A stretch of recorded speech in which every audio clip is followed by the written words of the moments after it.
मुझे बिल्कुल नहीं पता था कि मेरे औकाब के साथ ऐसा हो जाएगा और आज हमारी बिल्ली कितने दिनों के बाद घर वापस आई है। आइए बताते हैं ये सारी चीज़ें व्लॉग में आगे चल के। तो आज है हमारे मिनी ब्लॉग सीरीज़ का डे 87। दोपहर को मैं आया हुआ हूँ अपनी घर की छत पे और छत आया था मैं इनको देखने के लिए। इसके अंदर हमारा मुफासा बंद हुआ है टोकरी में, साथ ही साथ कैरेट के अंदर है हमारी कछुआ, मगर कछुआ अकेले है इसलिए ये शोर मचा रही है क्योंकि औकाब को हम लोगों ने यहाँ धूप में बिठाया हुआ है।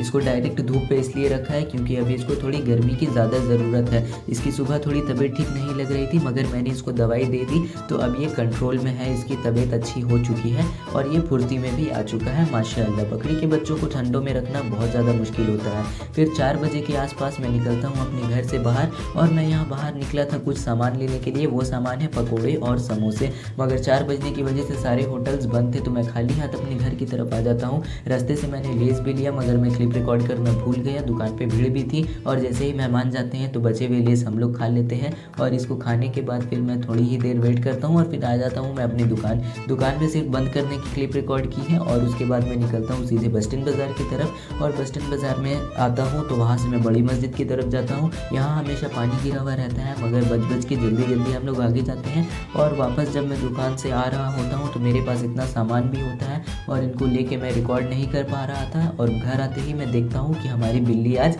आई हुई है। ये ऐसे तो रात को रोज़ ही आती है, खाना पीना खा के चली जाती है और दूध पीने के बाद इसको नींद आ गई और इसको भी नींद आ गई है तो हम लोग कर देते हैं आज के ब्लॉग को यहीं पे एंड। मिलते हैं आपसे नेक्स्ट ब्लॉग में, तब तक के लिए चैनल को लाइक शेयर और सब्सक्राइब कर दें आगे की अपडेट्स के लिए।